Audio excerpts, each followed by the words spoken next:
Welcome along, everybody, to Spa-Francorchamps in Belgium. We are here for the second race of the weekend and round 2 of the 2020 DTM. My name's Chris Hartley. I'm going to be your commentator throughout the course of the race.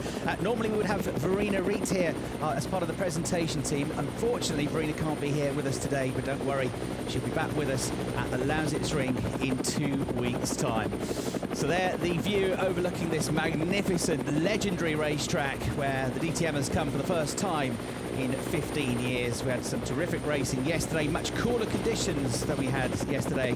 It is around about 19, 20 degrees, so around about 8 degrees cooler than it was yesterday, where lots of the drivers were suffering with overheating tyres due to the heat and due to the fact that we've got these long sweeping corners here at this world-famous venue. The cars in front of the commentary box are lined up on the grid, all set to go in just a few minutes' time for what will be a 55-minute plus 1 lap race around Spa-Francorchamps.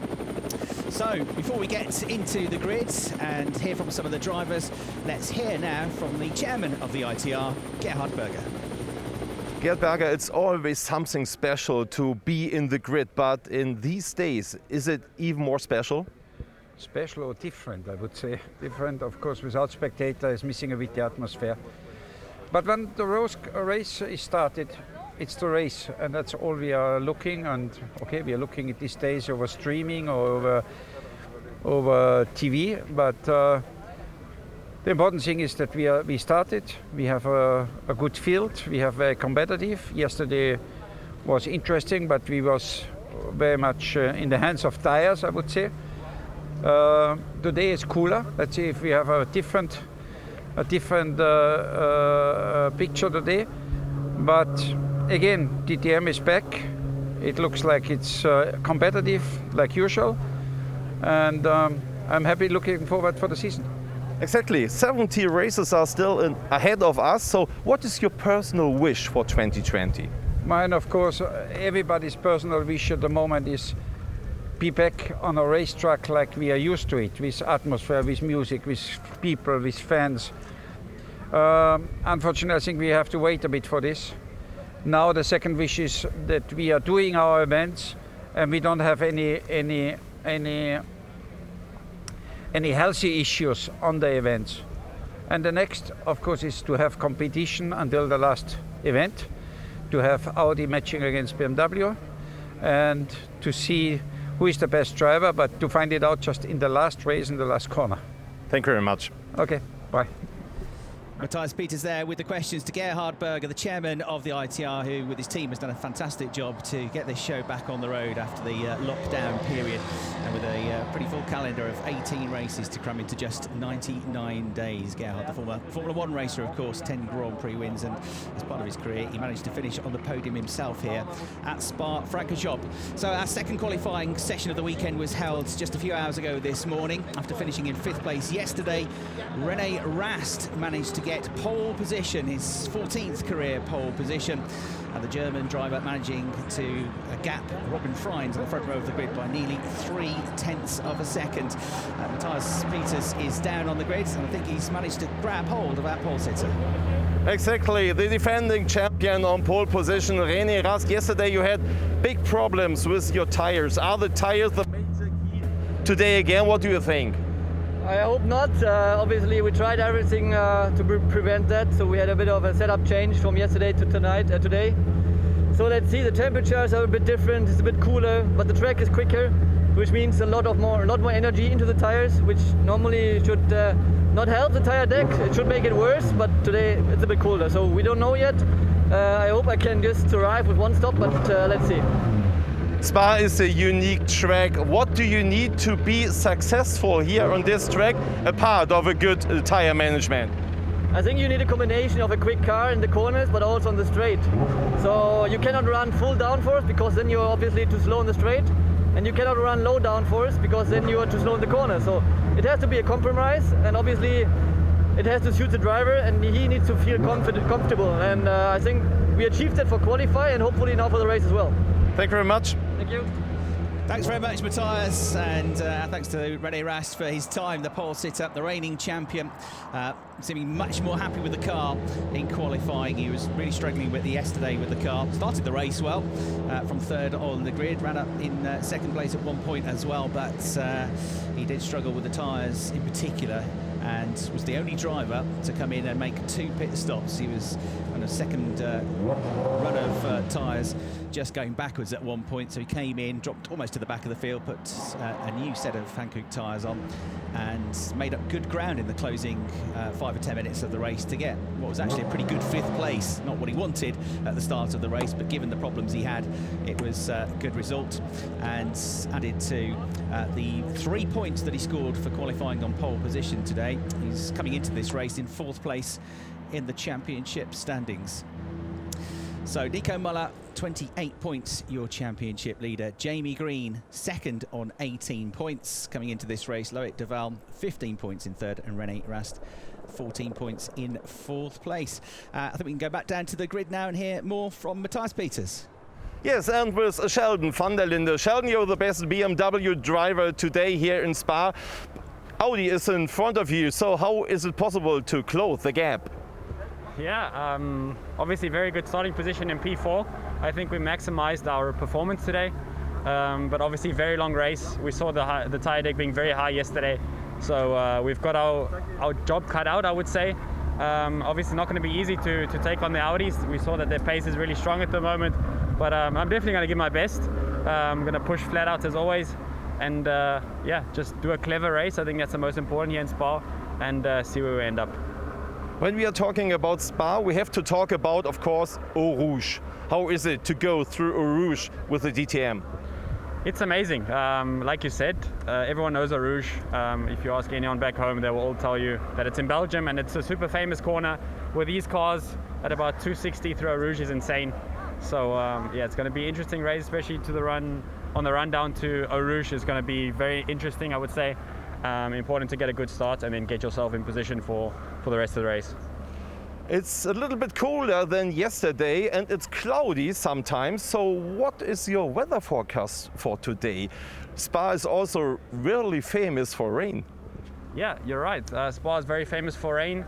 We know anything can happen here, so we need to be prepared for anything. I think it should stay dry today. I don't expect any raindrops or anything, but like I said, we need to expect everything and see where we end up. Thank you very much. Thank you. Ciao, ciao. Thanks, Matthias. Sheldon van der Linde there, who had technical problems with the car yesterday, undisclosed technical problems, but he did manage to get back out in the race, do some laps and use it as a test session really in the end, but in qualifying in both sessions he's been very quick. He was 6th fastest in yesterday's qualifying session, and even better today, as Matthias said, the best BMW driver lining up 4th on the grid. Officially, the weather forecast is that we've got an 8 to 9% chance of rain, and it shouldn't rain at all within the next hour. But trying to predict the weather at Spa is almost impossible. It's got its own little microclimate. As I look out of the window of the commentary box, and as you look at Nico Müller's car, yesterday's race winner and the championship leader, sat 3rd on the grid, there are a couple of dark clouds just cruising over towards the tribune, the grandstand at the back of the start-finish line. There are lots of other white fluffy clouds around, but there are definitely 2 or 3 heavy clouds. We have had some rain here the last few days and some extreme heat as well. For the Friday free practice session, there was a little bit of light rain as the session started, and the track was damp for pretty much all of the session. And then it was extremely hot, as we've heard, up to towards 30 degrees, 29, 30 degrees. Then last night there were some storms in and around, and as we sat out in the hotel, which is only about 8 or 9 minutes drive from here, sat outside, a rather pleasant evening, but then suddenly the wind blew up and rain started to come, and you could hear thunder in the background, but it just skirted around the area. We just were on the edge of it, so there was only a little bit of rain to freshen up the track overnight. So much more compliant conditions today, and that was shown in the qualifying times, because Robin Frijns yesterday got pole position with a time of 2 minutes 5.625 seconds, and today in qualifying to get pole position, René Rast did a 2:04.199 second lap, so essentially a second and a half quicker than in yesterday's race conditions. We're looking forward to what should be an absolutely cracking race 2.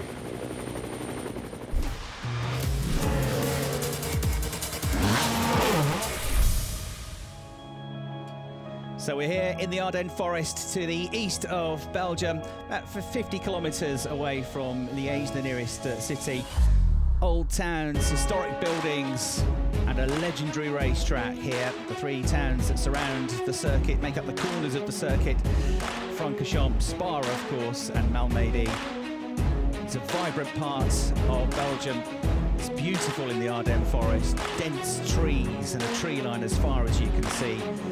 And then these roads, which many of them were used as part of the racetrack in its original form when it was first designed back in 1920. A 15-kilometre long road course. The second version of the circuit was slightly shorter at 14. The modern-day Grand Prix circuit is a 7-kilometre long track. It's a 55-minute plus 1 lap race. The new lap record holder is Nico Müller after yesterday's race, the first time since we were here last with DTM in 2005. And Nico set a lap record time of 2 minutes 9.756, which I suspect is going to be beaten in today's race. René Rast, Robin Frijns, the front two on the grid. Nico Müller, yesterday's winner and the championship leader, scored an extra championship point for qualifying third. And so he's got a 10-point lead coming into this, but 17 races to go. Maybe too early to start talking too much about the championship. Nico missing out on the title last year to René Rast, the man who's directly ahead of him on the grid. Here we go then. This is how it shapes up. René Rast, 2:04.199 seconds on pole. Robin Frijns alongside. He was yesterday's pole sitter. Then it's Müller and van der Linde on row 2. Row 3, Mike Rockenfeller, who finished 4th in yesterday's race, and Philip Eng is there 6th on the grid. He was the best BMW in the race yesterday.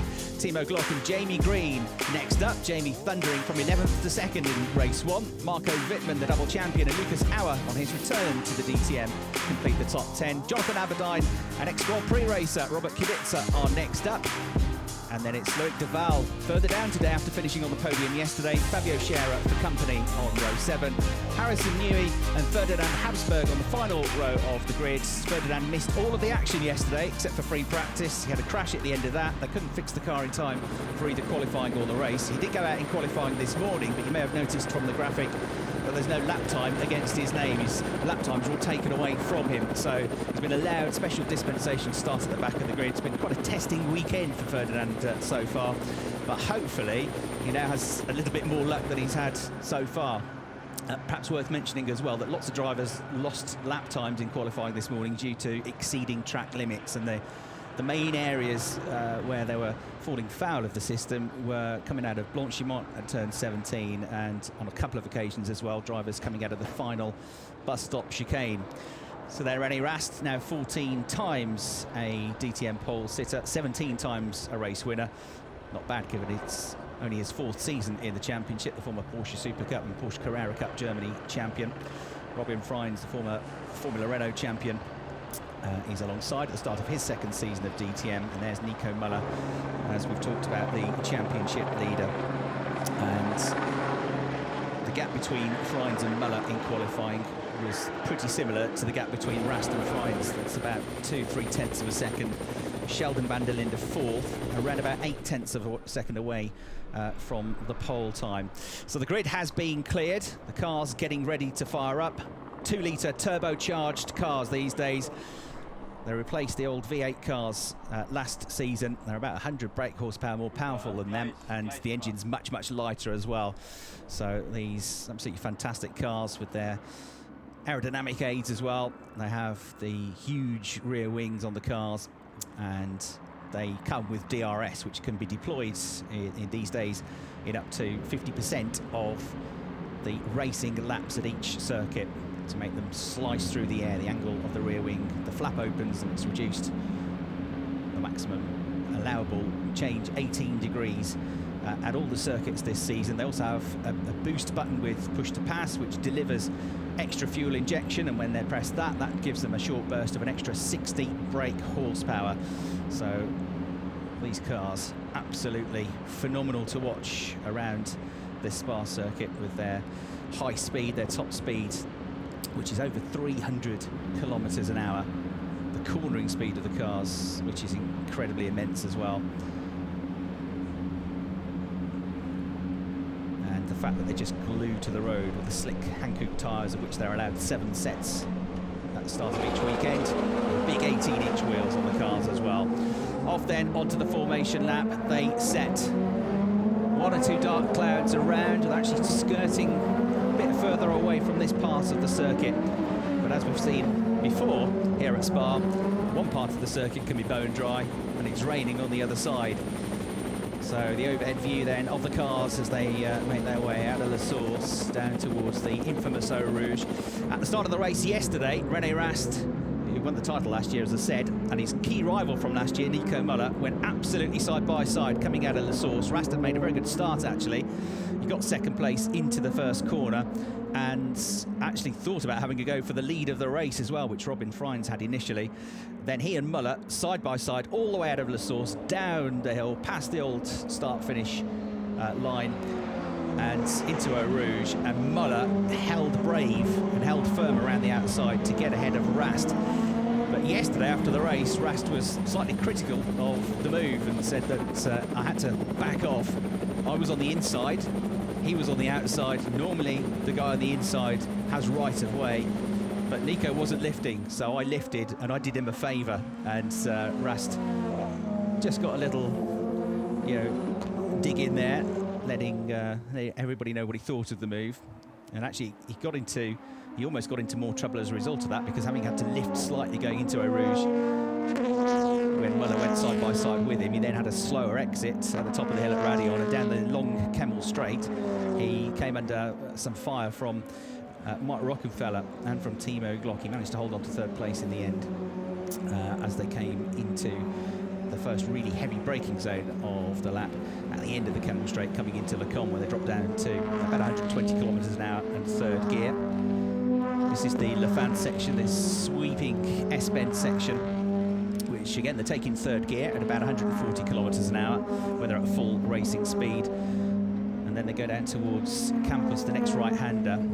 This is where, in qualifying this morning, René Rast at Campus said that he made a slight mistake on his pole lap, so he could have gone even quicker.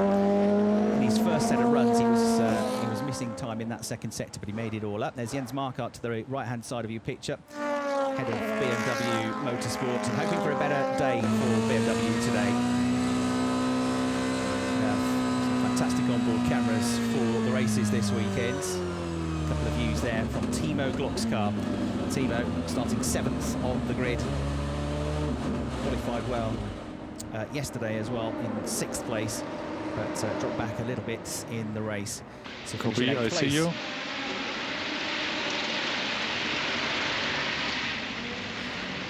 Ten. Now being guided onto the grid spot. 5, 3, 2, 1. Stop. Make sure the wheels aren't over the white lines denoting each grid spot, so that they don't get a penalty for that, for being out of position.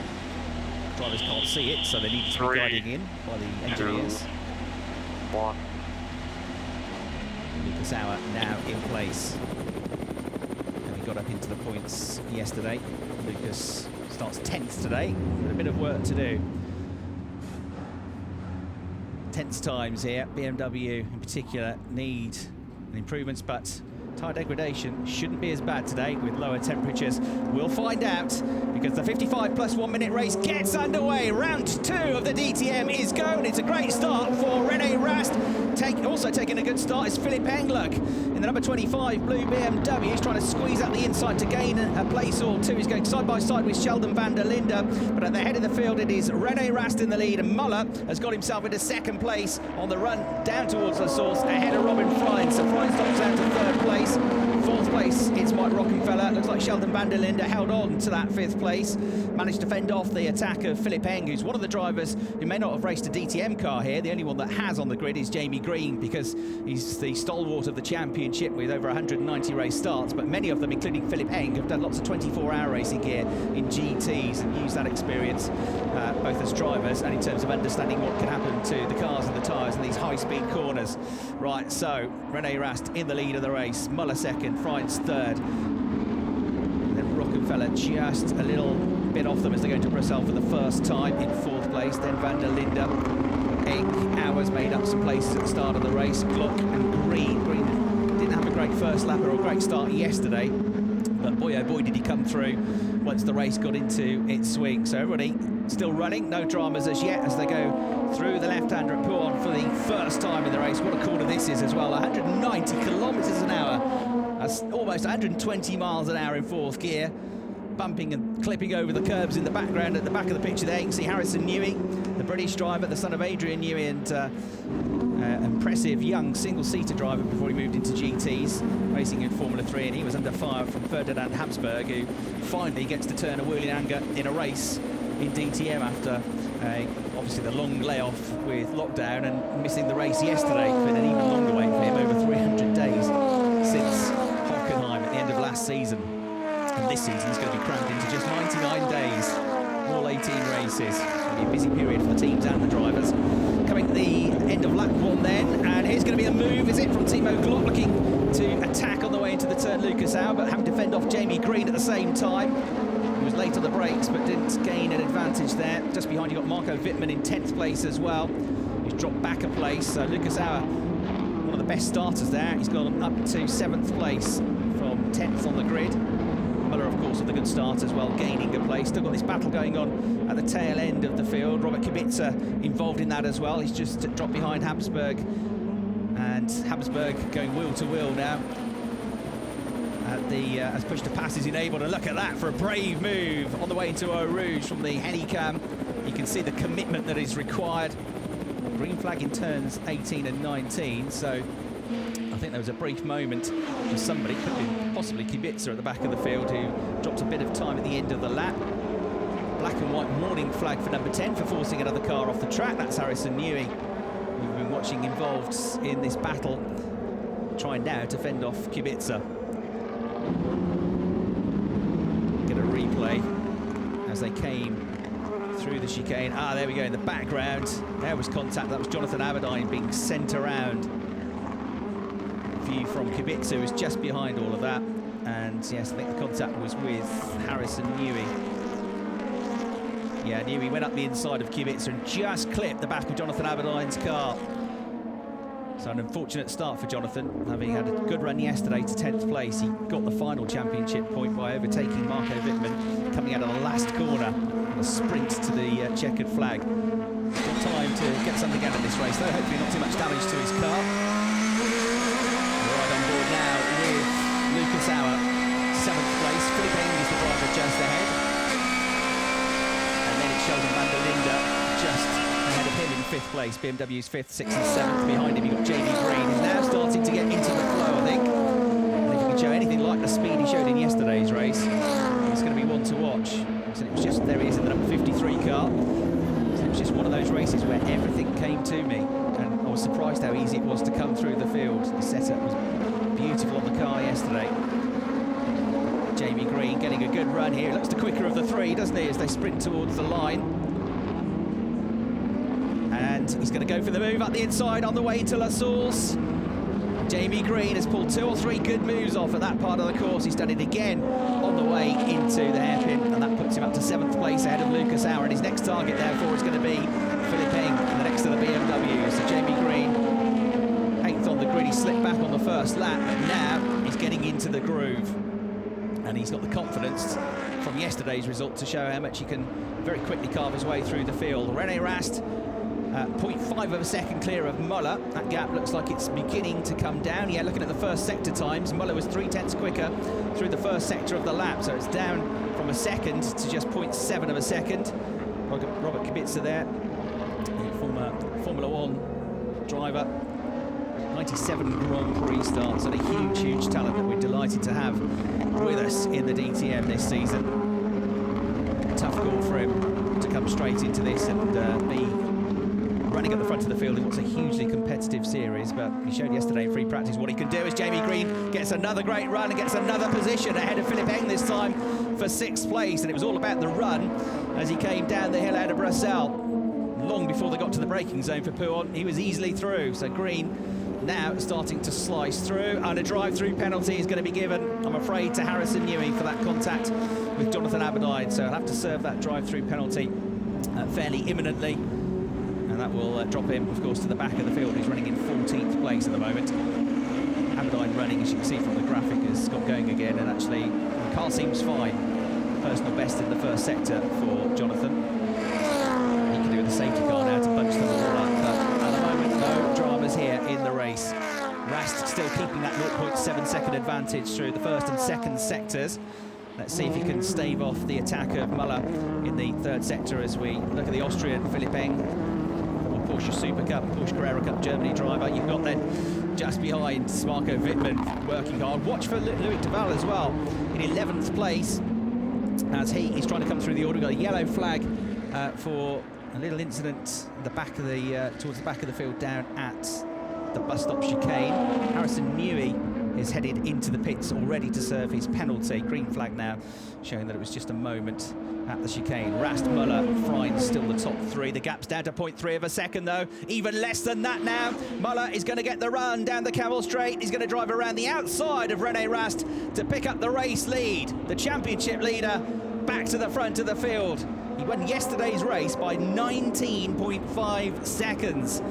Can he show the same level of pace? I think the others might have caught him up a bit. Certainly René Rast is looking good now. Then again, he was looking good at the start of yesterday's race until the tyres went off. The first scheduled stop of the race came from René. Everybody has to make a mandatory pit stop, a mandatory tyre change. And René was the first driver to come in. That was on lap 10 of the race. Also had an early stop from Jonathan Aberdeen. Most of them went 12 or 13 laps before they came in. There's talk that it could be a longer first stint this time. Riding on board with René Rast, down to second place now. Not too far clear of Robin Frijns. That disappointing race yesterday, having got his maiden pole position, the Dutch driver dropping down the order and way away from the podium, finishing in the end just inside the points. A replay of the move. You can see the DRS wing and the flap opening, and Müller, who'd already got a better run coming out of Radion and onto this uphill Camel Straight. The DRS just assisting him to make life slightly easier. You can see Jamie Green starting to cut Sheldon van der Linde pretty quickly now as well, 1.1 seconds behind at the moment. Some fantastic super slow-mos here, heading up the Camel Straight. There's the side-on view of the move for the change of race lead. Fantastic stuff. Right, over the line. What's the gap going to be? Rast looks like he's held on a bit more on the final sector of the lap. So yeah, it stays at 0.6 of a second. Jamie Green, meanwhile, already around the outside on the exit to the chicane and ahead of Sheldon van der Linde. So Green up to 5th place now. He's got up to 5th place much quicker than he got up to 5th place yesterday. He got on the podium yesterday in 2nd place. See what he can do here today. The car, again, seems to be working absolutely beautifully. Did qualify as well. Like he said in the press conference at the end of yesterday's race, he needs to try and find a bit more pace in qualifying. He just admitted to being slightly off the boil, understandably so after such a long break in qualifying, but in the race he was absolutely mint. Terrific drive from him. Championship points though add up from qualifying. René Rast scored 35 points from qualifying last year. It's the equivalent of a race win and a 4th place finish added to your total.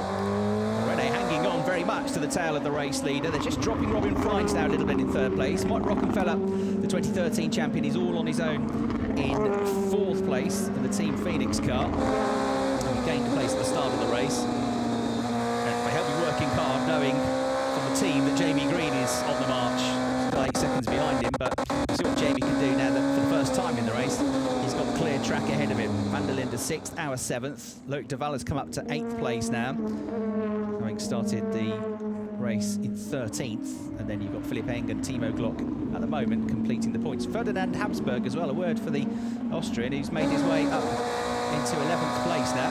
One of the drivers very busy through lockdown as he was conducting his national service and working on an almost daily basis in a warehouse, operating forklift trucks and loading up food supplies for those in need, and doing a great job of that. And he's one of the drivers absolutely loving being here at Spa. We heard from Sheldon van der Linde on the grid yesterday after the race. He was saying it was such a pleasure to drive around Spa. He was beaming as he got out of the car, even though the day didn't go so well for him in terms of the race. And his quote was, "I wouldn't exactly call this a job." It's driving a DTM car around here. So having great fun, doing a great job as well at the moment. Right, this is the battle that's going on for 10th place, the final point. So Philipp Eng just over the line now in the number 25 BMW, the blue machine, is 9th. Then you got Habsburg, Glock, and looking at the inside of Glock is Fabio Scherer. That was tight, over the curbs he went. The newcomer to the series, having come from Formula 3, from single-seater racing, having a go at the ex-Grand Prix racer Timo Glock. We get a replay now of the start. Really good start from Philipp Eng off the line, as he switched around. One or two others making good starts to the race as well. Lucas Auer in particular got a very good start, I noticed, which helped him to move up from the 5th row of the grid. On board with Mike Rockefeller, down the gears into the La Source hairpin at the start of the race, down to first gear, on the throttle hard, and then controlling the wheel spin as much as he can. Yeah, Lucas Auer darted this way then that as he charged through the field, getting around the outside of Jamie Green. Jamie in turn was trying to go around the outside of Marco Wittmann. So it was all very tight, but they gave each other enough room. And it's a slow-mo view over the blind crests at the top of Eau Rouge through Radion as they head onto that massive Camel Straight. Hard work for the drivers, physically and mentally around here, but they've all been preparing hard during the lockdown, getting much more training in than they would normally be able to do pre-season, which is one of the few advantages that we've had of lockdown. So Eng, 25, the 16 car, his bright yellow bonnet and roof is Glock. And this is the battle at the tail ends of the top 10. Habsburg in 9th place, and we've got ahead of Eng. So Habsburg 9th, Eng in the final points position, and Glock trying to get the final points position away from him. And Fabio Scherer, we know, also keen to get through. He's just behind him in the number 13 WRT Team Audi Sport car, the other blue machine. Having had a look at La Source, Timo Glock's got a good run here. Philipp Eng coming under a bit more pressure under braking. They fire their way through the bus stop chicane. Timo Glock looks good on the way out of the corner as well. Other gaps to keep an eye on. Jamie Green is flying after Mike Rockefeller 2 laps ago. The gap was over 8 seconds. Now it's just over 2 seconds. Jamie Green gunning for 4th place, maybe even on this lap the way it's going. Certainly by the end of the next lap, I think he's going to be there on the tail of the 99 car and trying to get himself up into 4th place. Going down towards Eau Rouge then. They thunder through Habsburg, Eng, Glock and Scherer as quickly as you can say it. The green and white BMW of Marco Wittmann then trying to find a way past the 2014 and 2016 champion. Started the race well yesterday, up to 5th place, dropped back in the 2nd stint. And he said that he was one of the drivers that went for used tyres. So tyres that hadn't done much. I think they'd used them in free qualifying on what was a damp track. Had shaved the tyres, and he went out on the 2nd stint, not on brand new Hankook slicks, but a slightly used pair. Timo Glock the same, and they both really suffered because of that. So I think that's something they'll try to avoid doing today, if possible, because it really was a case of just trying to hang on for some points, especially for Marco Wittmann, which he almost did. If the lap had been just 1 corner shorter, he would have been able to fend off Jonathan Aberdeen, who's incidentally up to 14th place now, having had that contact with Harrison Newey earlier on in the race. You are watching then Ferdinand Habsburg, who's looking quick. It's a good job this, given that he's missed so much track time. Missed the last 10 minutes of free practice, and he missed all the qualifying of the race yesterday. And there is the replay of him thundering through. What a real charge. 1 position gained on Wittmann. His position gained on Glock, just driving around people. He's enjoying this, I reckon. So Habsburg well up into the points now. In 9th place, past Eng as well later on. And then this battle that we've been seeing with the other drivers, Timo Glock involved as well. At the tail end of the top 10 is the onboard view from Timo Glock. Oof, throwing it all over the curbs. Brave stuff.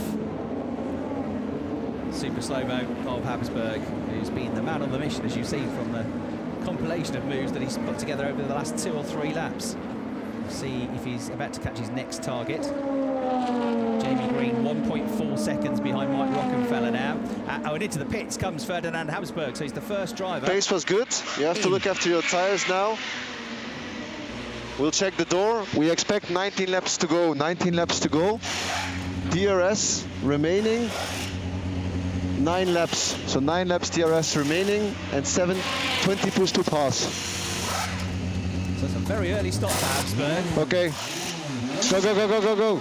So manage your tires now. You have to do 19 laps on this set. 19 laps. Manage it. Use outlap and first push lap DRS. 38 minutes to go. 19 laps, he's only done 7. So, yes, he's going to have to look after the tyres. Maybe not be quite as attacking as he was in the first part of the race. It wasn't a great pit stop, over 13 seconds. Good DTM pit stop these days. You're looking at 6.5 to 7 seconds.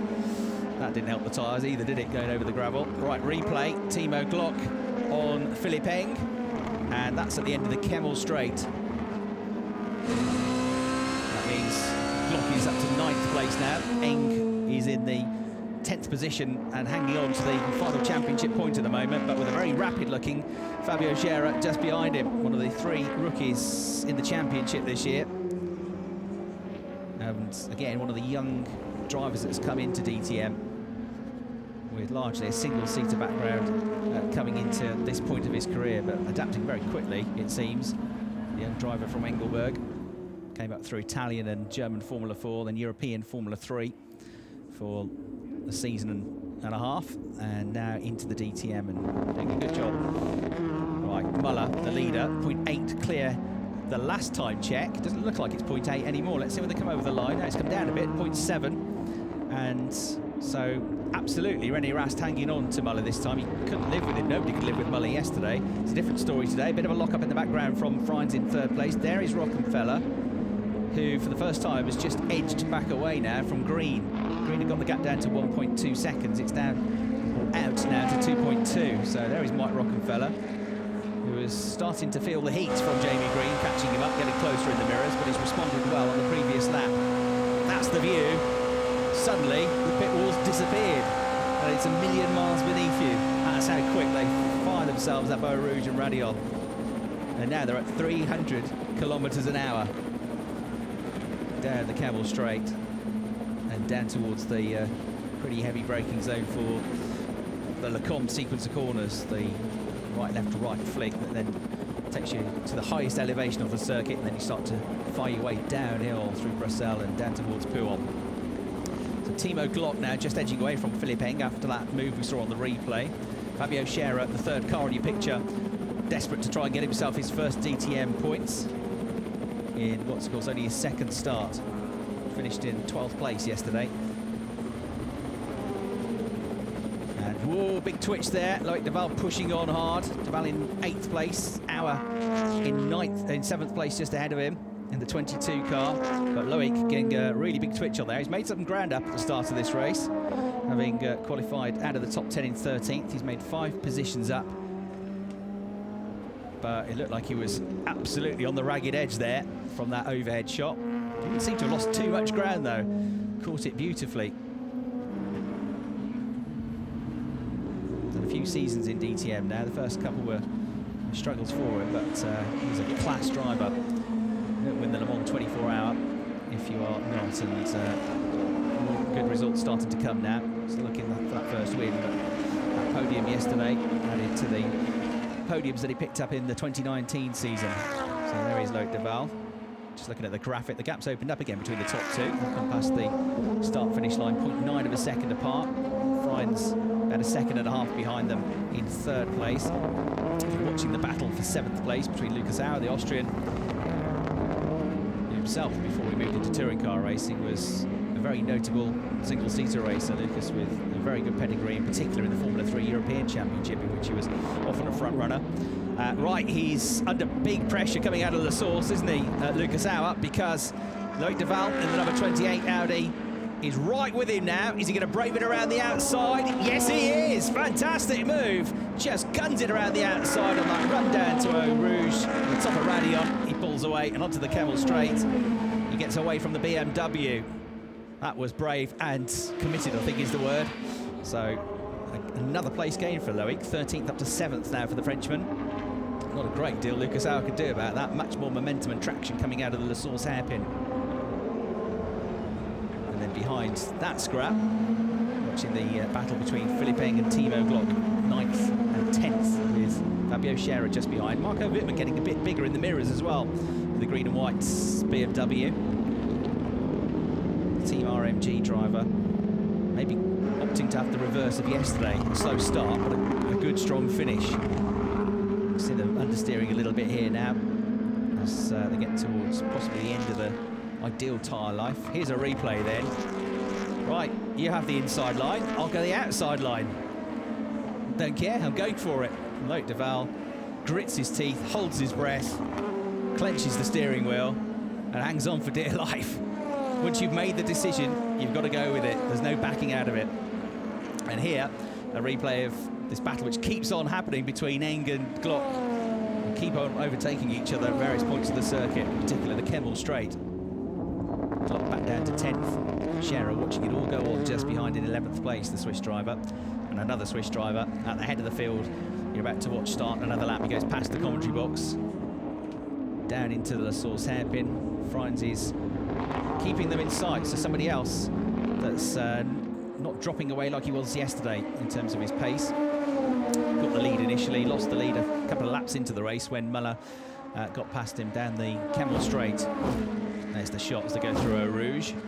Gap has steadied at around about 0.8 of a second for the last few laps. And there is another wonderful super slow-mo of the Team Abt Sportsline driver being pursued by the Team Rosberg driver. And not that far away from them, still very much in contention for this, is Müller's teammate Robin Frijns in his Team Abt Sportsline car as well. Glock and Eng are about to go at it again, I reckon, aren't they? As Kubica comes past the commentary box window and into his pit stop.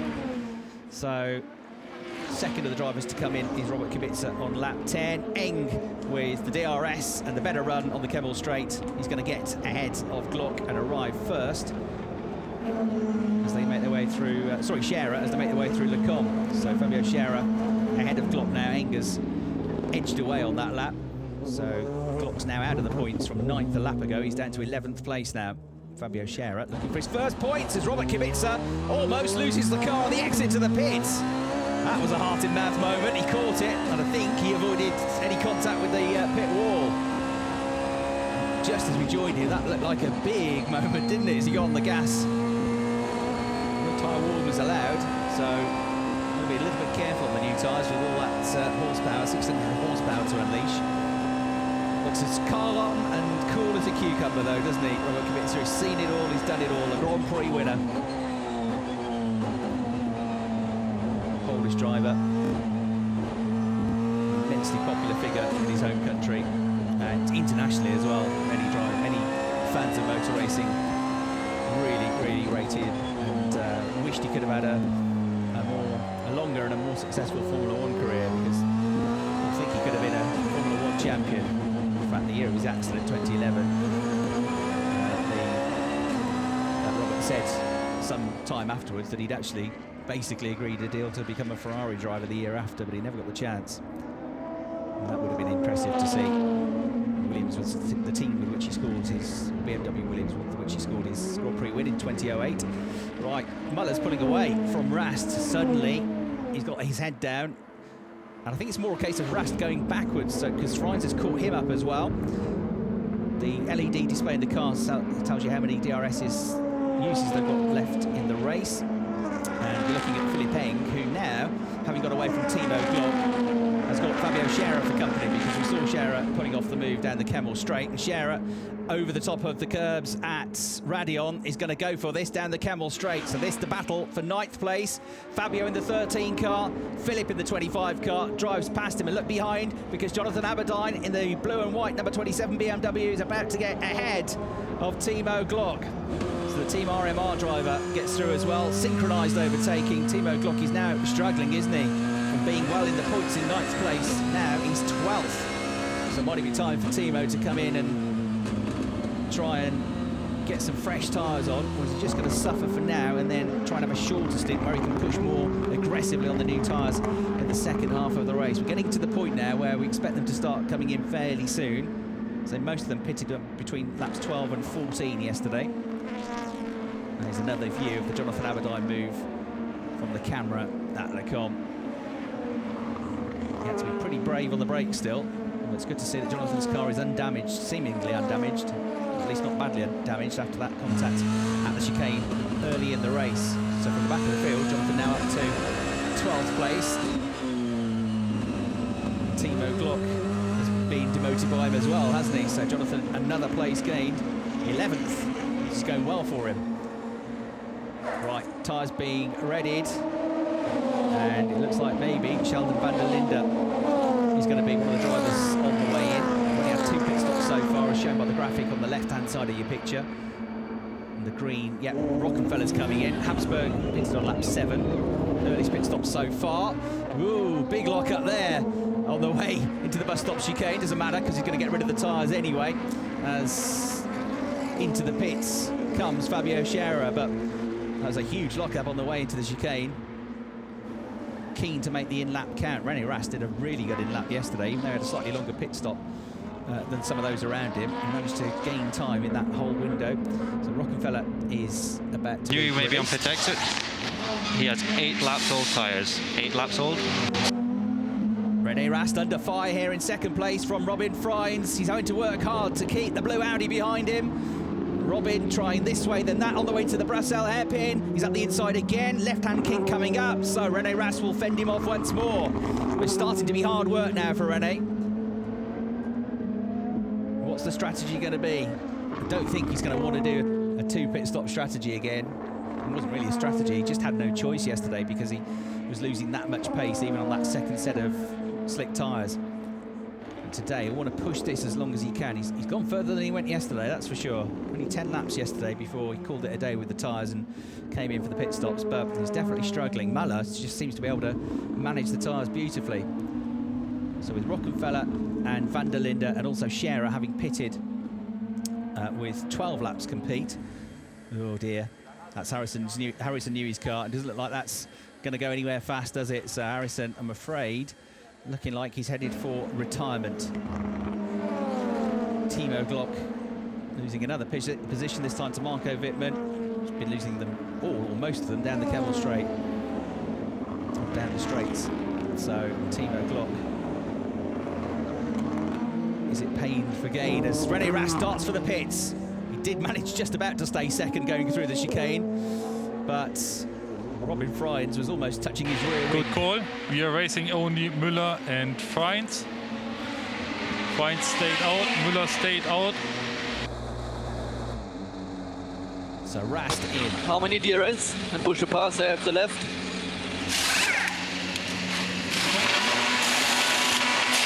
You're on +9 to Frijns and -2 laps on Müller.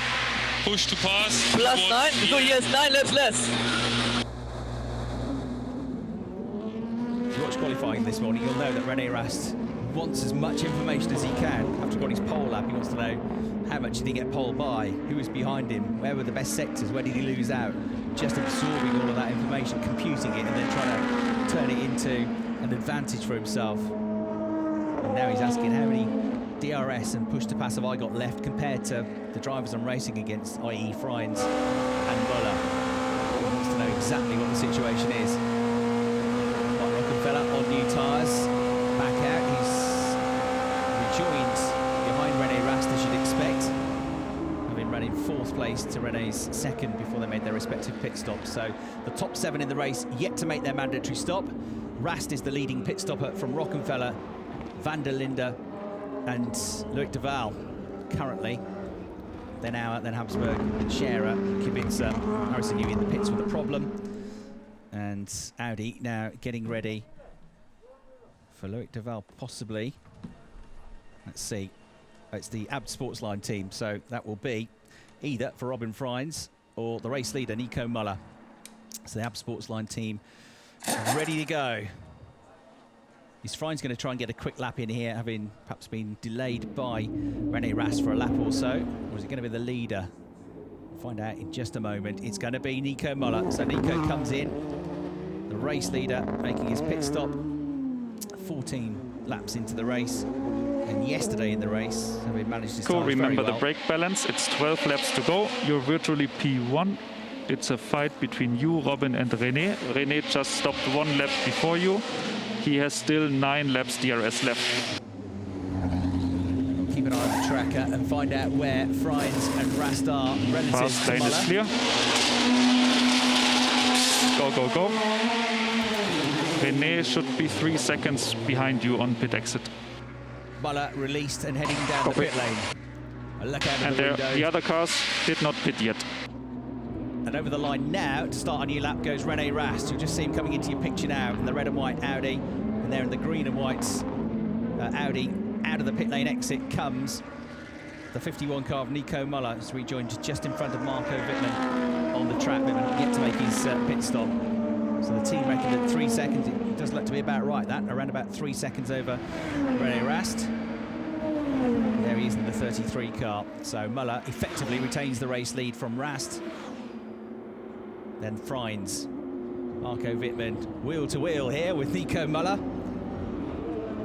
One of them on brand new tyres, one of them on slightly older tyres. No contest really, Nico Müller gets through. It's 4-track position. There's no need for Marco Wittmann to make life easy for Nico Müller, but a very different strategy being deployed today from BMW and from the two-time champion Marco Wittmann in particular. We ride once more with René Rast working away at the wheel in the cockpit of this wonderful DTM machine. Audi R5 coming up now. They want to deal with Marco Wittmann as quickly as possible, but they'll have to sit behind him on the way through the left-hander at Podium. Marco did a good job here. Robin Frijns leading the race, but yet to make his pit stop. His last lap time was a 2:11.8, so he's managing the tyres very well, I would say. That's a pretty competitive lap time. Nico Müller getting away now from René Rast, because René cannot find a way past Marco Wittmann.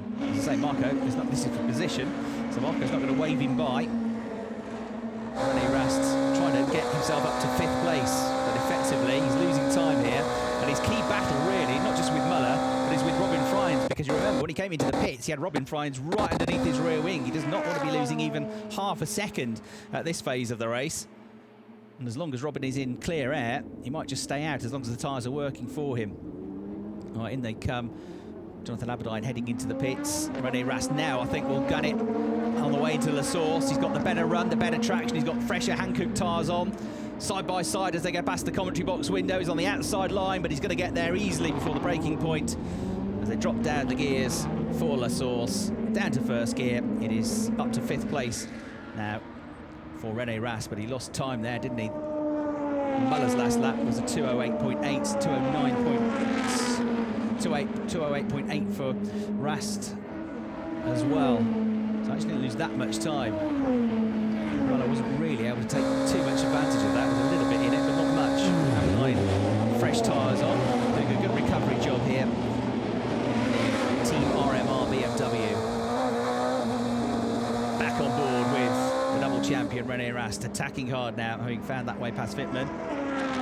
You've got Philipp Eng here making a move, charging up the inside of Ferdinand Habsburg. Again, a brave move coming out of La Source and down towards Eau Rouge. What can Philipp Eng do? Good drive from him yesterday. Managed the car well, managed the tyres well. And was another one making late moves, as well as René Rast, to get himself up into the top 6 in the race. And Philipp. Tyre front and rear equal to. So the only ones yet to pit are the leader, who was 3rd before the pit stops, Robin Frijns. There he is, any moment now, I would suggest. And also Marco Wittmann is going very long on this first stint. So he'll have a short stint, but he'll have really good tyres and he'll really be able to attack. That's Robin Frijns coming in then. So the race leader coming in. Has he done enough to get himself ahead of René Rast? Pit lane. Copy, pit lane. Track time is similar. You had a really good pace on the first stint. You're fighting for the win eventually at the end. You will be close to Rocky on the exit and Green also behind. Out of Blanchimont. Rocky box in which lap? 2 laps ago, 3 laps ago. Out of Blanchimont through the chicane in a moment for the 2 drivers he's up against. Over the line goes. Go, go, go. Over the line now goes Rast. They're about to go into La Source. There they are. Watch the white line. He's not going to do it. Robin Frijns is going to be 3rd at best in this. Marco Wittmann is going to come past him, but he's yet to make his pit stop. What about Rocky? Mike Rockenfeller next one into La Source. He was 4th before all the pit stops started. He's still 4th. Jamie Green 5th. But they are, I would say, closer to Robin Frijns than they were before this. Their problem is maybe going to come at the end of the race, because Robin is going to have fresher tyres for the last few laps of the race than they will have, having pitted as the last of the real front runners.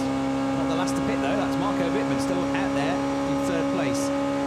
Well, you can see Robin Frijns trying to generate some heat into the tyres, and Mike Rockenfeller suddenly upon him down the Camel Straight. Not yet past him though. This effectively the battle for the final spot on the podium once Marco Wittmann comes in to make his pit stop.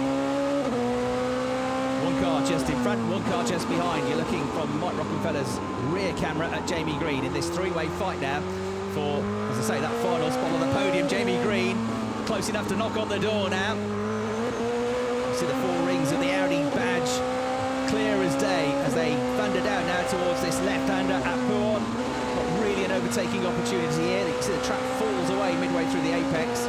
Still turning, going downhill now. Incredibly quick corner. And they'll go down towards the S-bend section at Le Fan next up. There's Nico Müller, the race leader. 2.6 seconds clear of René Rast. 3rd at the moment, yet to make the stop though, Marco Wittmann. And then this battle between Robin Frijns, Mike Rockenfeller and Jamie Green as well. Jamie just dropping back a little bit now. Well, head up through Blanchimont. Full chat. Top speed over 260 kilometres an hour. Getting quicker before they get to the braking zone for the chicane. Unbelievably quick through there. Right, here on the brakes, Jamie Green coming back at Mike Rockenfeller, with whom you ride. About to make their way back into the start-finish straight. 17 minutes plus 1 lap remaining on the clock. Mike Rockenfeller through. Again with the tires.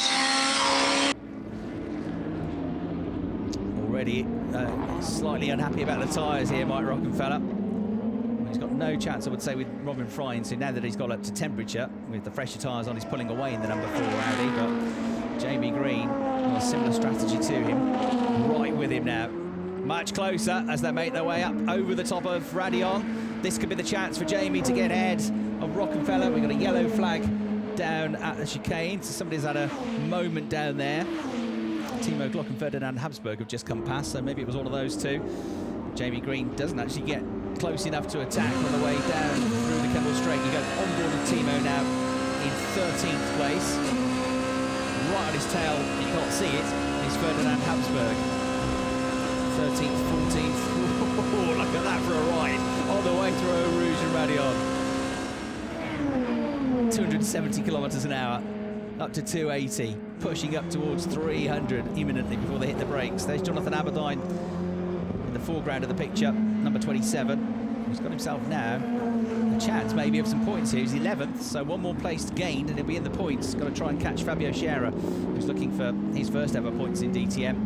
And then Philipp Eng. It's not quite working out for Philipp in this race, unless he's been very smart about this and he's going to keep the pace going much quicker. If he's really looked after his tyres for the second stint. He was certainly confident coming into the race after that good performance yesterday. Aberdeen has got the better of him at the moment, and Eng just starting to fall away now. The 2 leaders go through. And a big gap, it's 13, nearly 14 seconds now. The 3rd place car of Marco Wittmann will come through into your shot. Yet, to make a pit stop, he's doing a good job, isn't he, of nursing those tyres. His last lap time, Marco Wittmann, was a 2:11, so he's just about the slowest out there. But he's not lost anywhere near as much time as I think he should have on those tyres. He's come in now, though, so Marco Wittmann coming into the pit lane. As you look at Mike Rockenfeller and Jamie Green going over the start-finish line. Just push now as much as I can. Not much you can do now. You're stuck with the tyres you've got. Push as hard as you can. Jamie Green, similar tyre wear, is with him. There's not much between them in terms of overall lap times. There are certainly points where Jamie is a tad quicker. No longer do you have to be within 3 seconds of the car ahead to use DRS these days. It's only the leader that can't use them. Marco Wittmann, where's he going to come out? Can he get some points out of this? There's 8 left to go. Watch the white line. So he's going to be out of the points when he rejoins, but he's going to have one hell of a quick car when he does get back out there. So there's Glock. He falls in behind him, up to 13th place. But watch him go in the final few laps. I reckon points are easily on the cards for Marco Wittmann. because he's going to fly for the next 5 or 6 laps of this race. Glock, Eng, Aberdeen, Scherer, Auer, I would say, are all within reach. Oh, again comes the number 62 car of Ferdinand Habsburg. He came in really early, remember, after 7 laps. So he's the only one that's deliberately gone for a 2-stop strategy here.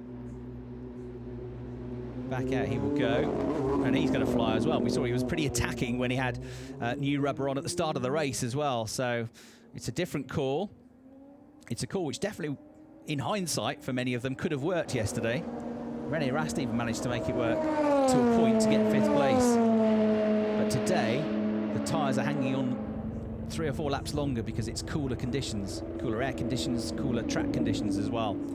Right, there is your race leader being hunted down by the driver that beat him to the championship last year, Nico Müller, the Swiss, and René Rast, the German driver. Over the line they go, just over a second between them. And on that lap, Müller was actually very fractionally quicker, 208.626 versus a 208.677. Slightly slower than them, but not much. 208.9 for Robin Frijns in 3rd place, but it's 12.5 seconds back. Here we go again, over the line, nose to tail. Jamie Green versus Mike Rockenfeller. Jamie's got the inside line. He's only got one thing on his mind. Through he goes, at the inside. He's waited patiently for 3 or 4 laps, but now he's finally ahead of Mike Rockenfeller. So 4th place now for Jamie. Not quite the huge progress he made in yesterday's race, but again, he's made really strong running in the race to go up to 4th place. Remember, he's 2nd in the championship as well coming into this race. A former championship runner-up, top 3 in the championship several times, and the most experienced DTM driver on the grid. He'll get his 200th race start later on this season. So a replay of Timo Glock, who came ahead of Marco Wittmann when Marco came out of the pits, but Marco, we know, has got spanking new tyres on, and into the chicane at the end of the lap already is through. Timo again suffering in the second half of the race, so Marco Wittmann, that will put him up to 12th position. Now he's got to try and hunt down Philipp Eng. He's about 6.5 seconds behind Philipp. He was 4/10 quicker on that lap, but for most of the lap they were still getting the tyres up to speed and still trying to find a way past Timo Glock. So I think we'll get a better picture of how far up the order Marco Wittmann can get once we get his next lap time in on a clear track. We're watching the battle for the lead of the race, 0.7 of a second. There's never been very much between these two in this race. Little bit of needle between them yesterday. As I said, René Rast not overly impressed with Nico Müller's move early on in the race, at the start of the race down to Eau Rouge. But Nico said, well, two professionals gave each other enough room, it was fine. But of course, he was the one that came out on top. And René Rast, he's definitely beginning to close the gap now. It's down to just under 0.6 of a second. He comes down more under braking on the way into the La Source hairpin. Down to 1st, up to 2nd. He'll be in 6th gear by the time he gets to Eau Rouge. Chasing down the leader. Just over half a second between them now. The Kemmel Straight coming up. Use of DRS possible. Can it be that we'll get René Rast, the pole sitter, back into the lead of the race by the time they get to the end of this straight? You're right on board with him now. Here we go. He closes, he pulls out of the slipstream, he gets alongside, he gets the racing line, and he goes in front. René Rast, the new race leader, down to 2nd place for Nico Müller. Müller will now, of course, get the advantage of being able to get a tow next time they go onto the Kemmel Straight, but has he got the pace to hang on to Rast? Whatever changes they made to that car overnight, they've absolutely worked. Remember, René's teammates at Rosberg is a driver that did rather well yesterday in terms of his setup, Jamie Green. I'm sure that will have helped René's case. Rast leads the way, looking for his 1st win of the season in only the 2nd race of the season. So this terrific run of consistency as well, stretching back, well, most of his DTM career, but certainly stretching back to last year, when he was regularly winning races in the closing 4 rounds of the season. He had an 8th place finish in the last race at Hockenheim, but before that, he'd barely been out of the top 3 for the whole season, really. Sorry, not 8th place, that was in the qualifying session. He was at Hockenheim, continued his run of podium finishes with a 3rd place finish from 8th on the grid. So yesterday was his 6th consecutive podium finish. this could be his 7th, and it could be his 4th win out of the last 4 race meetings if you go back to last year. Mike Rockefeller, 5th place, falling away from Jamie Green, perhaps coming under fire from Sheldon van der Linde, although Sheldon was a tiny bit slower, a couple of tenths slower on the previous lap. So Rockefeller having a solid weekend here. Sheldon van der Linde though, impressing once more. Best placed BMW out there. Lucas Auer and Jonathan Aberdeen also in the points for BMW currently, running respectively in 8th and 10th positions. Jonathan's done well, hasn't he? Considering he was off into a spin after that contact with Harrison Newey early in the race. Harrison, the only driver to drop out. And given that there's been so little time to prepare for the race in terms of the teams actually being able to work on the cars and get them ready and go testing, actually the rate of attrition has been impressive, hasn't it? Because we only had yesterday Sheldon van der Linde having a problem with his car. Technically, although he still got out and finished the race, Ferdinand Habsburg didn't start the race, but that was a crash, that wasn't a technical issue. Harrison Newey's had an issue today with the car, which we don't know the exact cause of that yet, but everybody else, apart from struggling to cope with the heat and the tyres, technically the cars have all run absolutely brilliantly, so really impressive stuff from the teams here to get these cars running so quickly and so reliably out of the box. 7.5 minutes to go, the battle for 5th place. Sheldon van der Linde upholding honours at the moment for BMW as he did in the qualifying session this morning. Best placed BMW in yesterday's race was also 6th, but yesterday it was Philip Eng, so can he go one better here? Jamie Green is about 6.5 seconds ahead of this pair. So if Sheldon can get Mike Rockefeller, probably, unless Jamie's times really fall off, probably that's going to be as high up the order as he can get, but still a good effort this for the youngster. A driver who's built up his touring car experience over the last few seasons. Younger brother of another very quick GT driver these days, Calvin van der Linde. And great to see South Africa, some real young representation out there, doing well with Jonathan Aberdeen in the field as well. Sheldon van der Linde continuing to push hard. South African VW Cup champion and Polo Cup champion. Did a season in the Audi TT Cup as well, supporting the DTM a few years ago. Was a front runner in that, finished in 4th place. Leader René Rast through the La Source hairpin with just under 6.5 minutes to go. 0.8 of a second clear of Müller, so edging away from him, but not screaming away from him. And actually, again, on that lap, there was only 0.2 of a second between them. 2:10.646 for Rast to 2:10.806 for Müller. So Muller's not completely out of this yet. And we know how well he looked after his tyres yesterday, so is he just saving it up for one last attack, maybe on the last 2 or 3 laps of the race? Potentially he is. Robin Frijns is catching them a little bit as well. Well, fair bit actually on the last lap, a second quicker, but he's still 10.4 seconds down. You never know though. They start holding each other up, he might just have half a chance. It seems unlikely, but we saw some big drop-offs with the tyres yesterday, very quickly. Green in 5th, Rockefeller in 6th. As you can see, the first driver in your shot, and then hopping and skipping and dancing over the tarmac on the rise up towards the right-hander at Le Combe is Sheldon van der Linde in 6th place. Look at the mix of nationalities we have up there in the top 6 as well. The German leads, a Swiss is 2nd, a Dutch driver is 3rd, British driver 4th, and Rockefeller from Germany in 5th, a South African, then a Frenchman, then an Austrian, then another Swiss behind, and finally Jonathan Aberdeen from South Africa in 10th place. So truly international lineup at the head of the field. The gap coming down a bit more in this lap and through the first sector. 0.3 quicker through sector 1 was Müller, and that's why he's got the gap down, or he had got the gap down to just over half a second. It opens up a bit more through sector 2, or it looks like it has. But I reckon by the end of the lap, Müller's going to be within half a second again, because he's going to try and outbrake René Rast now on the way into the chicane. Here we go, closes up. Close up of René Rast, the race leader, clipping the curbs. Right rear comes clean off the ground, over the line. Müller getting closer and closer. We'll see what the gap is. 0.8 of a second becomes 0.6 of a second. So Müller winding things up now. René Rast is going to be kept busy for this last 4 minutes plus 1 lap of the race. So 2 minutes 11 to get around. think there'll be 3 laps to go, I reckon, including the one they've just started.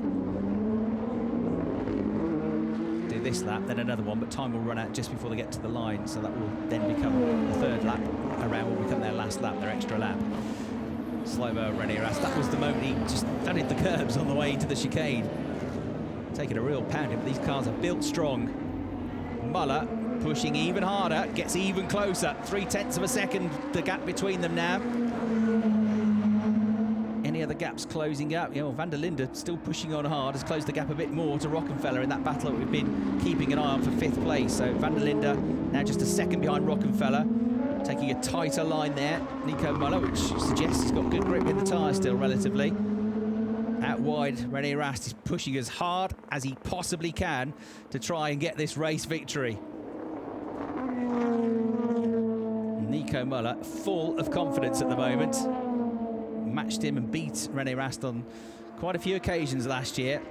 And he's getting better and better as a driver in the DTM.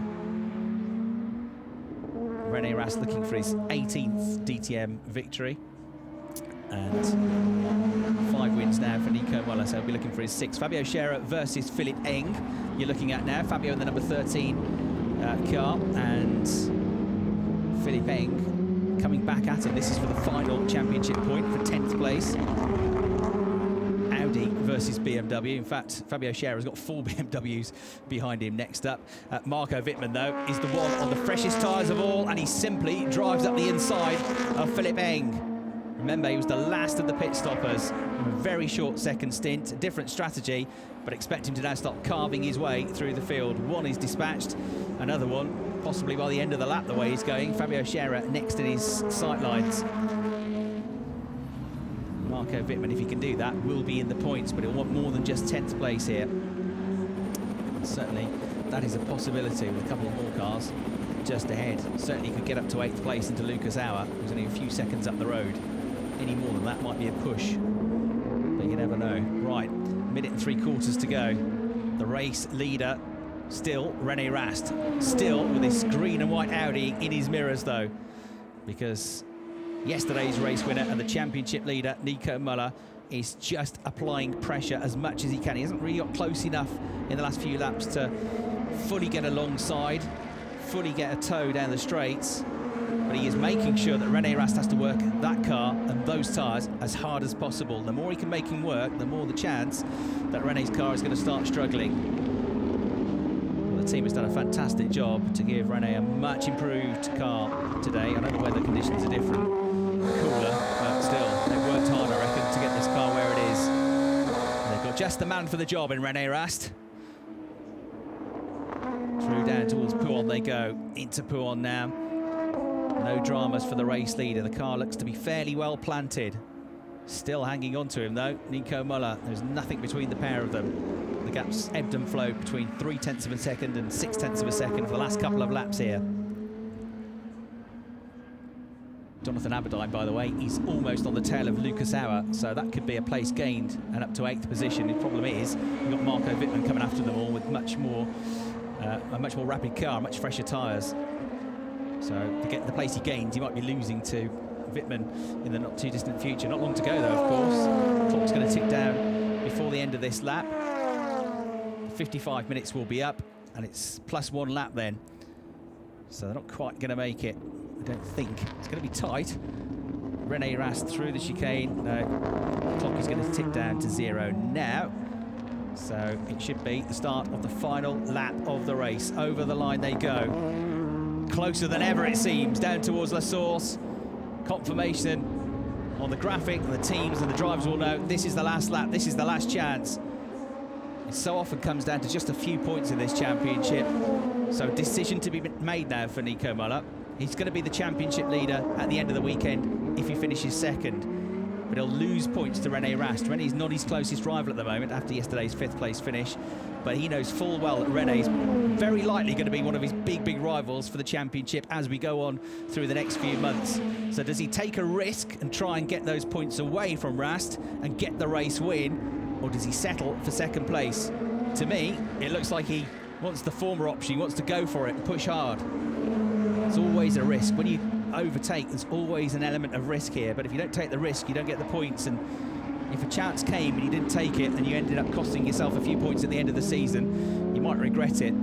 Conversely, if you go for it and it doesn't pay off and you end up in the barriers, you kick yourself as well. So it's a fine line here.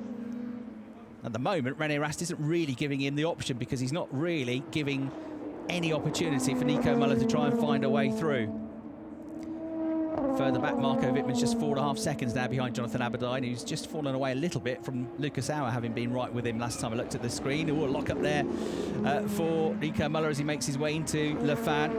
They come out of there, kicking up the dust is the race leader, René Rast. He's just keeping this 0.3 of a second advantage. His biggest worry, probably his only worry now, is going to be going down into that final bus stop chicane. That will be the only chance for Nico Müller, but I am not sure he's going to be close enough by the time they get there to even have a desperate lunge. René Rast has done an exemplary job here as they go through Blanchimont for the final time in the race. This is the only chance coming up then for Nico Müller. The flag is almost ready. It's being unfurled. René Rast, he's going to get there. It's going to be so close. Müller was right underneath his rear wing, but René Rast is just about going to hang on to this to take his first win of the season, his 18th DTM victory. It's René Rast that takes the checkered flag. Nico Müller second. Yeah! Great. Superb race. ILS off, slow in lap, pick up please. Wow. Nice job. Very nice, René, very nice, good job. Was very nice. Thanks, guys. I think intense is the word. If you were a part of the team, Rosberg, watching that from the pit wall, from the timing screens, from the monitors, you would have been quite tense watching that final run into the chicane. Calmest man of all was probably René Rast. Terrific job. Did absolutely everything right on that final lap. Not for the want of trying, though. Nico Müller finishes in second place. Just 0.4 of a second between them at the end. So Robin Frijns third. Green has crossed the line in fourth. Rockenfeller fifth. Sixth for Van der Linde. Excellent job. Then it's Loic de Waal. More good points in seventh. Lucas Auer eighth. Jonathan Aberdeen ninth. Marco Wittmann got a point, but no more. 10th place for Marco. One more than he got yesterday, I suppose, but hasn't worked for him today either. Philippe Eng 11th, Fabio Scherer in 12th place after some spirited driving. Timo Glock fading away to 13th place and classified a lap down. Robert Kubica in 14th place, dropping back late on with Ferdinand Habsburg also a lap down, 15th, and Harrison Newey is the only non-finisher in the race. Oh, what a season we have got lined up here, because it's a continuation, it seems, of 2019. René Rast versus Nico Müller, but I reckon even closer. 25 points are going to go the way of René Rast. That's going to move him on, by my maths, to 39 points. And Nico Müller's going to pick up 18 points for second place. So that will move him on to 46 points, only 7 between them, I reckon. We'll get confirmation of that when the graphic comes up. But there is your race result. Rast wins, Müller second, Frijns third, and it's Green fourth, Rockenfeller fifth, Van der Linde sixth, de Waal seventh, Auer, Aberdeen and Wittmann all in the points. Sheldon Van der Linde as the best placed BMW in 6th position. Just 0.4 of a second between the top two after nearly an hour of racing. Philippe Eng just outside the points today, having had a good run to 6th yesterday. Fabio Scherer 12th, Timo Glock 13th. Robert Kubica on his debut weekend in 14th place, with Habsburg 15th, and an early retirement for Harrison Newey, one of the rookie drivers for DTM 2020. So a fantastic performance from René Rast. He knows he had to work oh so hard for that victory. Nico Müller really did keep him honest for the last 10 minutes of that race in particular. But René Rast didn't give him a chance, didn't make a single mistake. Had he done that, he would have lost the race, because Nico was that close. Absolute delight down in the team garage. Yeah, man! Yeah! And it begins. Yeah, man! Well done! Yeah! Great! Superb race! Yahoo! Begins to sink in now, doesn't off, it? Slow in lap, pick up please. Team Rosberg actually based in Belgium as well, so a team which was founded back in the early 1990s by Keke Rosberg, the 1982 Formula One world champion. Started out with the Opel brand in DTM and been a big integral part of it since. 2 teams titles in the DTM and 2 drivers titles, both thanks to René Rast, and the drivers titles going his way 2017, 2019, the teams titles the same years with great assistance from Jamie Green, the other driver, who's also had a very good weekend here, coming all the way through to second yesterday from outside of the top 10 and up to 4th place today. Pretty satisfied with that, I would imagine. So here are the provisional points after that race. Nico Müller, 46, the early season championship leader. 39 points for René Rast in second. Jamie Green slips back to third, but a strong start on 30 points. Robin Frijns looks like he's going to be a real contender as well. 22 points for him, 22 points for a very consistent Mike Rockenfeller this weekend. 21 for Loic Duval in 6th place, aided by that podium finish in yesterday's first race. Next we're going to move on to the Lausitz Ring in 2 weeks' time. And in 3 weeks' time, because it's the first of 3 back-to-back weekends that we're going to have in the DTM. As I say, crammed into less than 100 days will be this new DTM season, finally getting underway in August when it should have got underway in the springtime. We all know the reasons why, but it's just great to be back racing. Still a real shame we can't have the crowd here, because it's always just a mega atmosphere at the DTM.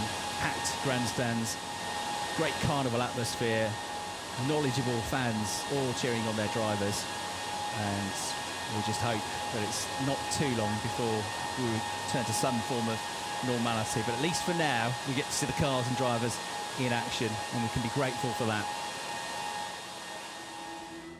So some slow-mo replays now of your top 3. Robin Frijns getting some payback for his efforts this weekend. Would have liked the win yesterday from pole. At least he's got a podium out of the weekend. 3rd place for Robin. Nico Müller, well, weekends do not get much better than this.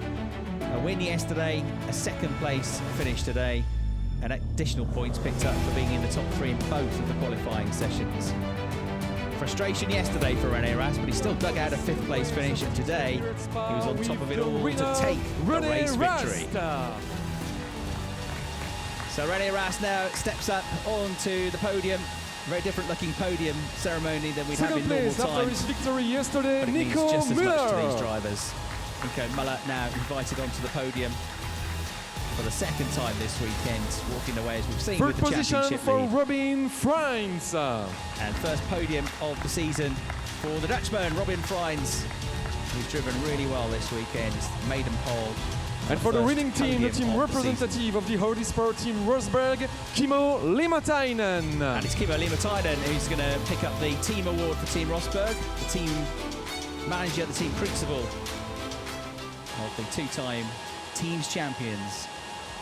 So well done to him on his efforts. That team have done a terrific job this weekend. German national anthem now for your race winner.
Bet your house that won't be the last time you hear that anthem this season of the DTM, because René Rast is back to winning ways. Not that he was away for long. Congratulations everyone, and now the 2019 champagne and with 2017 the champion Nico holds Müller aloft a magnificent trophy here at Spa. Here we go for the champagne. And drops it. Oh, René, that's the first mistake you've made this weekend. Oh well, get the super glue out. The other drivers don't care. No sympathy. Straight in the face with the champagne, thanks to Nico Müller. Oh dear. Well, it was a magnificent trophy. You get a bit of gaffer tape, it'll be all right. I'm sure the team can fix that for you, René. René Rast then drops the trophy, but gets the points. Shrugs the shoulders. Terrific drive by him. What a fight we get in for, though. As I say, Müller and he will be neck and neck, it seems, this season. You've got Robin Frijns looking very strong as well. That's his 8th visit to the podium in only a season and a bit now of DTM. And strong performances as well, of course, from Jamie Green. Not on the podium today, but very much the star of yesterday's race. And Mike Rockefeller, 4th in last year's championship, also looking to be very competitive here at Spa. Very different set of circuits coming up, though, and ones which the teams at least have some previous experiences of, not least the Lausitz Ring, where we go to in a 2-week time using the longer Grand Prix circuit for the first weekend. The following weekend, everybody stays on. The following weekend, they use a different layout, sprint layout, on August the 22nd and 23rd. Then it's back to Assen in the Netherlands, as we were last year in early September. Followed by the Nürburgring, Solda and Hockenheim. Right, we can hear now, down on that podium, from Matthias Peters. Nico Müller, yesterday first position, today second. A really good weekend, but not a perfect one. Not quite, to be honest. I've never been that unhappy with the P2, I have to admit. Yeah, done everything perfectly in the race, I think, until the last lap. First, I wasn't 100% sure if it was the last lap. There was no board out, but anyway, that's not to blame. I still wanted to go for the move in that lap. Yeah, a wet mask is not good, I tell you. Doesn't breathe at all. Yeah, and then the DRS closed on me when I was going through the little right-hand kink on the Camel Straight, and that was the move that I planned for. 8 laps gone, so really annoying. I think we should have won the race today. The boys have done a mega job. We weren't, let's say, superior like yesterday, that's for sure. The guys have been back on pace. But still, I think we were the strongest car out there this weekend. Audi and my up Sportsline boys, they would have deserved 2 wins. And I'm kind of disappointed not to give it to them, but still a very good start to the season, and we will keep pushing. And you're leading now the championship. Nico, is it maybe the first step on your way to make the championship? I mean, a good start to the season always helps for sure, but it's going to be a compact season this year, but still a very long one. So we need to keep working hard, we need to push a lot, and then, yeah, hopefully we will still be in the fight when we go into the last race of the season, and then anything can happen. Thank you very much. Thanks, Matthias. It's certainly a better start than he had to last season, where he got a 2nd and an 8th place finish and didn't pick up his first race win in 2019 until the 3rd event at Misano. So a much stronger start for him. Some replays now, the battle that we had earlier in the race between Rast pulling off this move to get ahead of Müller for the lead of the race down the Camel Straight. Still quite a lot of time to go in the race when this happened, but certainly Nico Müller had a long game plan there and was looking after the tyres and waiting to re-attack. He never quite got the opportunity on the final lap. A strong start to the season as well for our next driver, speaking down on the podium with Matthias. Exactly. Yesterday pole position, today P3, but yesterday the race from your point of view wasn't very good. So was it a weekend with mixed emotions, Robin? A bit, yeah, more towards the side of disappointment than the other side, really. Yesterday was my first pole. It was a nice achievement to do. Today, 2nd in qualifying. I was quite happy with my lap, so I take that. And today's race, I think, till a certain point, till half the race, I felt like I did everything right. I backed off, I saved my tires, I closed the gap, and I was fighting René. But then with the pit stops, yeah, I don't know exactly, I wouldn't say something went wrong, but looks like we made the wrong call. As the experience we have from the previous race where we had a lot of deck, I experienced a bit, I thought it would be a bit more, so I decided to go longer. But yeah, that was definitely not the right way to go. But I felt like I had the car to win underneath me, so it's a bit of a disappointment. But 3 Audis on the podiums. How strong is the Audi package 2020? Well, at the moment the results won't lie.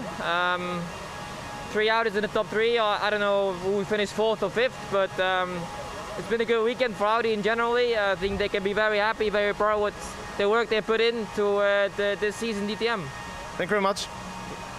Thanks, Matthias. Good to hear from Robin Frijns there. Yeah, more to come, I think, from Robin. That first win surely just around the corner in the DTM. One thing we didn't mention with the really close battle that we had in that final couple of laps is that Robin got the gap down from 10 seconds to 5 in the end, but third place it was.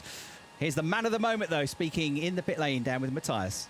Exactly, but first I have to ask what happened to your trophy. It just broke down, I don't know. I tried to lift it with one hand and something broke, and now it's in 3 or 4 pieces. How tough was the fight between you and Nico? It was nice, I have to say. I really enjoyed that race. You know, with his helpers like DRS and Push-to-Pass, it's a lot of fun. And I knew he only had one chance. It's going to be the last lap. Because I saw that he always backed off end of straight, and he didn't want to pass me, because otherwise I would have had the DRS. So he only had one chance the last lap, and I tried everything to stay ahead of him end of straight, and somehow I managed. And yeah, it's a big relief after yesterday. Obviously, yesterday we had a very bad day. We improved a lot, I think, from yesterday to today. So very happy. So is this also important win for the self-confidence especially after the result yesterday? Yeah, definitely. We learned a lot from yesterday, and as you can see, the result is much better. So it would have been worse if we wouldn't have learned and we would have had the same result in yesterday. I think then we would have had some tough weeks ahead of us, but now I think we can be very happy with the progress we made. Thank you very much. Thanks. Thanks, Matthias. Thanks to René Rast, your race winner. And yeah, great application there from both René and the team to think their way around the problem, come up with a solution, and dig out a much, much stronger result on day 2, as you have heard. Well, it's been fantastic to finally get the season underway. It's always a joy to come to Spa, and it's been terrific to be part of the DTM's first visit here in a decade and a half. Next up, we go to the Lausitzring in 2 weeks' time for the first part of a back-to-back weekend in Germany. It's been a terrific start to the season. Hope you've enjoyed our coverage from the opening round of the DTM 2020 here at Spa. From me, Chris Hartley, and the team, thanks for watching, and we'll leave you now with some highlights.